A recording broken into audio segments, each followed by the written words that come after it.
many thousand years ago, there was a yogi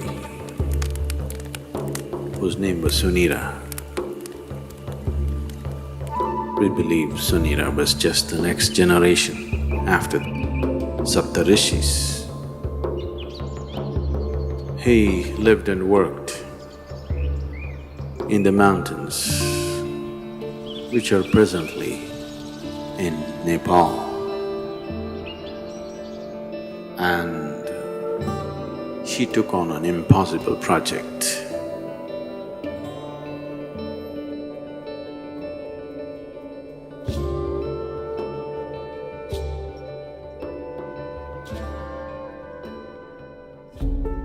Sunira saw that human consciousness could be evolved if you produce a perfect human being who could render this to all sorts of people. In a way, he comes from the tradition of Shiva. Somewhere it's his dream to build another being like that. He wants to build a living Shiva once again, a perfect teacher for the world who is completely multidimensional, not this kind of teaching or that kind of teaching. As Shiva explored the whole human consciousness and human body in every possible way, he wants that kind of a living being. So he started building the energy body for that kind. And then he believed that he could build a physical body on top of that and let him loose in the world.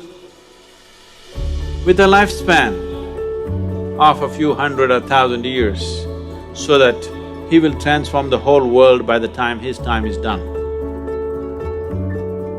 So he started working on this project. And of course he died unfulfilled.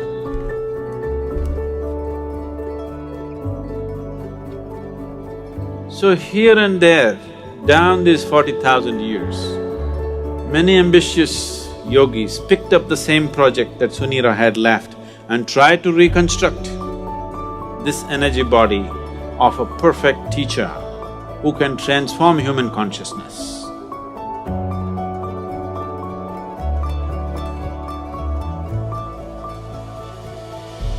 They called him Maitreya. Maitreya means a friend, a true friend to the humanity, to come and change humanity, the world teacher.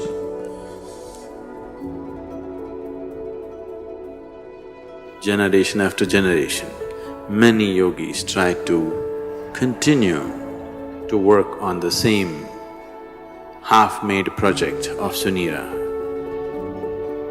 It's always been in the yogic lore, but in the last century, it came to the surface. It came to social knowledge because the Theosophists worked on it. Annie Besant, Leadbeater, and Madam whatever her name, I can never pronounce, Blavatsky. All three of them took this project up. They said, we are going to make it. They amassed a vast amount of occult knowledge, probably for the first time in the last few hundred years. And definitely for the first time, not in a traditional way but in a modern way, they took up this project.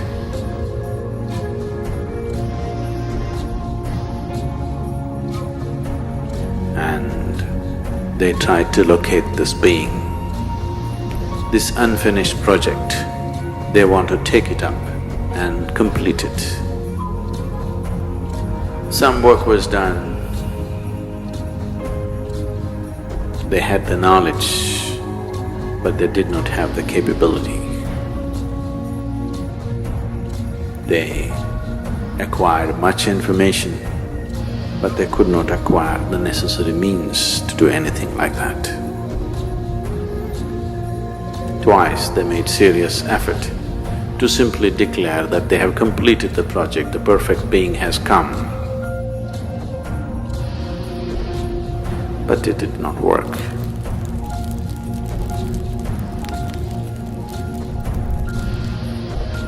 Another parallel line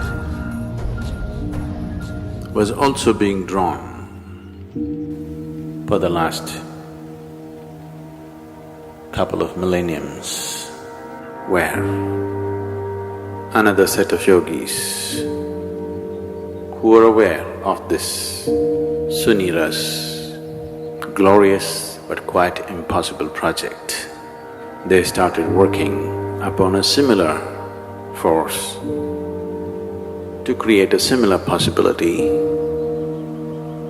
but with a completely different understanding of the same, creating a perfect being, but not as a human being, not in human form, because putting it into a human being as such a possibility, human system has all the capabilities, but still it doesn't have the necessary integrity of boundary to hold it. There are previous experiences of creating or attempting to create Dhyanalingas in many places.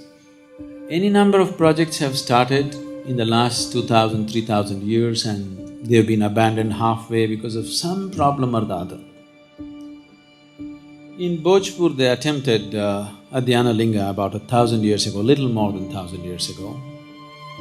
This was supported by a local king, so it was hugely funded and they built a magnificent temple which is half done and the rest of the plans they drew it on the stone, because there were no drawing boards.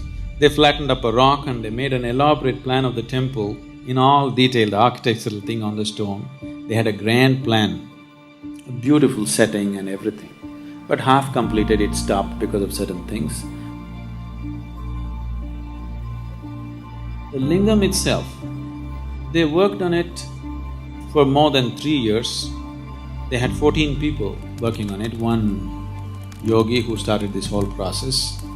But this yogi worked for over 2 years and produced these 14 people, 7 men and 7 women, of enormous or extraordinary accomplishment, and they started working.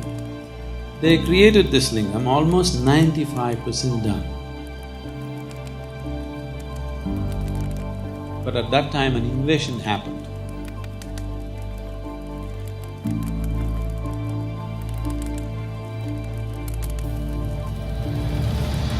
The invaders came.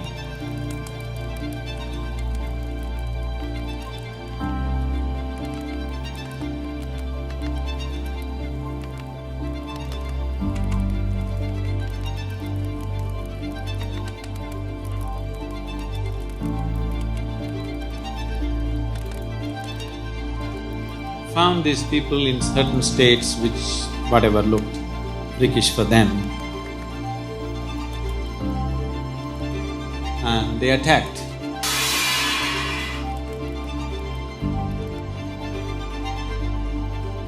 When they attacked, his left foot was chopped off. Because of this damage in the body, he could not continue. So he decided that they will merge themselves into the lingam and complete the work. So they asked another yogi, trained another yogi to lock the energies. This yogi left their bodies and merged into the lingam. But the other yogi who was supposed to do this was so overwhelmed by this situation that he could not lock it. Because they did not lock it in time, the lingam just cracked up. Even now you can see it's a straight crack in the lingam, about 3 to 4 inches is just opened up. Now they patched it up with lime. The archaeological department has patched it up with lime, but it just cracked.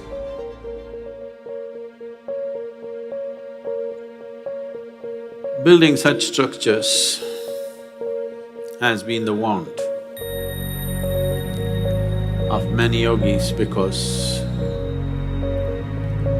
creating tools for enlightenment, not just as teachings, not just as practices that one can do, but living tools that people can walk through, living tools by which people can be impacted towards that process, has always been the great desire of the yogis. One of them who had such a desire fixed me up for the job.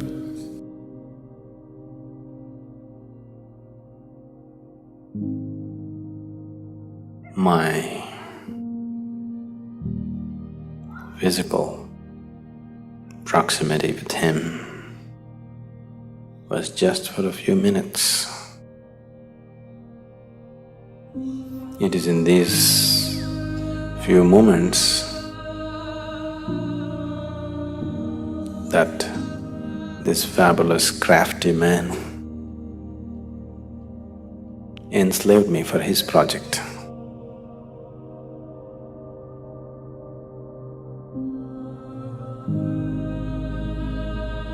Everything that I did was around it because it was my Guru's dream and it was his vision that the Dhyanalinga has to be established.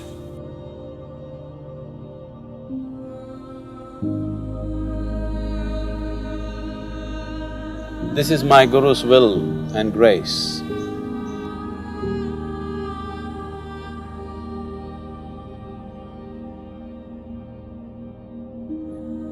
I must tell you something about the madness from where I come.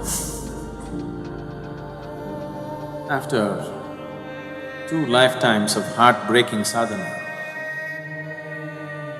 very intense, very truly heartbreaking sadhana. These 2 lifetimes, I was referred to by people as Shiva Yogi. And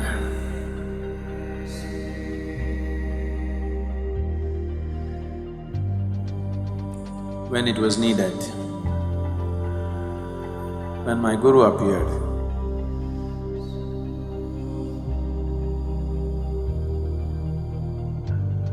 and when he felt he did not feel fit to touch me, he touched me with his stick. And everything that needs to be realized was realized.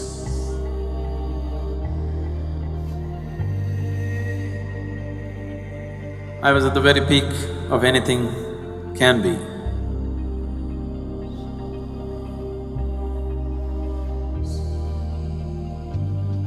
So, that being was referred to as Shiva Yogi, trying to fulfill the mission that was put into him, didn't work, came back again.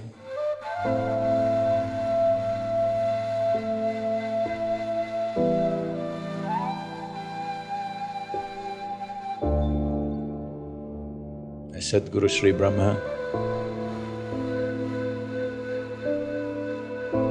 tried very hard, almost successful, but couldn't fix the goodwill in the society because the intensity of who he is could not be understood in the social circumstances. He couldn't fulfill that. He prepared a few people and then went up the mountain. He was checking himself, why has he failed? He's got everything. Why is it didn't happen?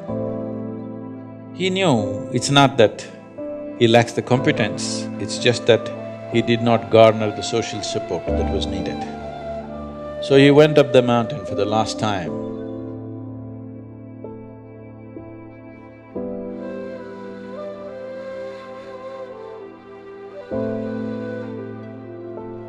Before going up, he announced here at the foothills a few of his disciples gathered.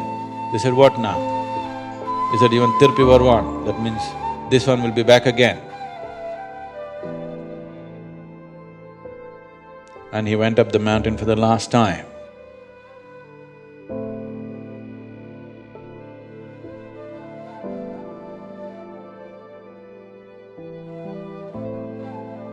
And he did a rare thing.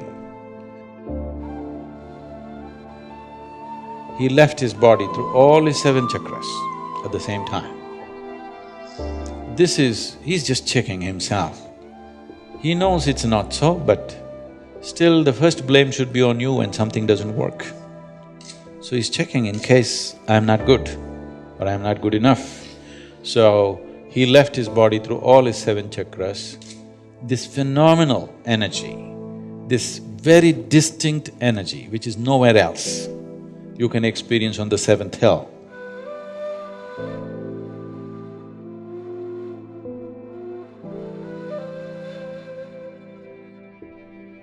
It's very, very different from anything that you would find anywhere. It's distinctly different.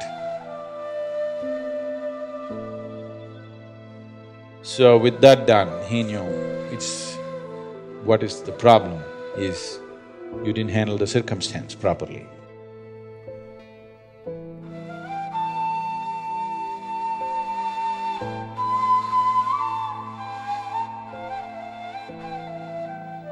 This round when we came, we planned everything to a point where we decided a few people that I need, where they are born, in which room, how.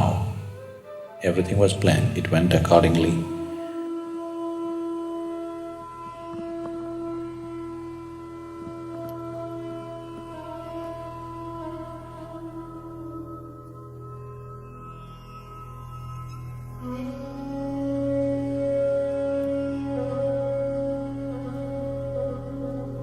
For people needed for the consecration, I placed them in the right kind of places so that everything comes together at the right time. In spite of that, took it 18 years of preparation in this life to put it together, to put the people together, to remind them of their past, to get them there. Now, this is too fairy tale-ish for you, but this is something that's a living reality for us. So the consecration process itself took 3.5 years, a very intense process. People who witness these things, their lives are never the same again. Things that they had not imagined in their wildest dreams, they witnessed, they still can't believe that it actually happened in their presence.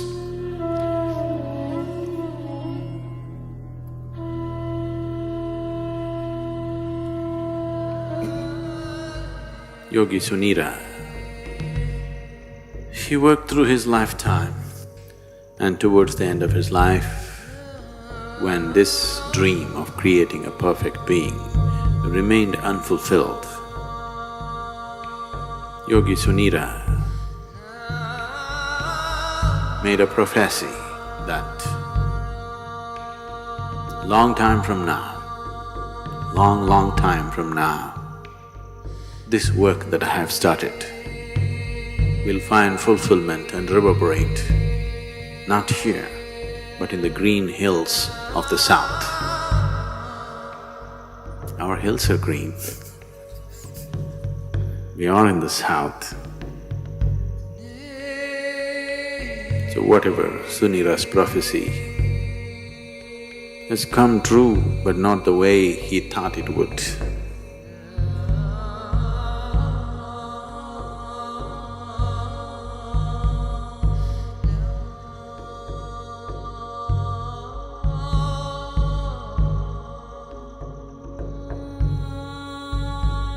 Dhyanalinga is like a living guru. The role of a guru in a spiritual seeker's life is not just about giving teachings and guidances. The most fundamental thing why a spiritual seeker seeks a guru is because a guru can ignite his energies into a different dimension. That aspect of Guru's role in a spiritual seeker's life is very well fulfilled by the Dhyanalinga. Once a person is in the sphere of Dhyanalinga, he cannot escape the sowing of the spiritual seed of liberation within himself.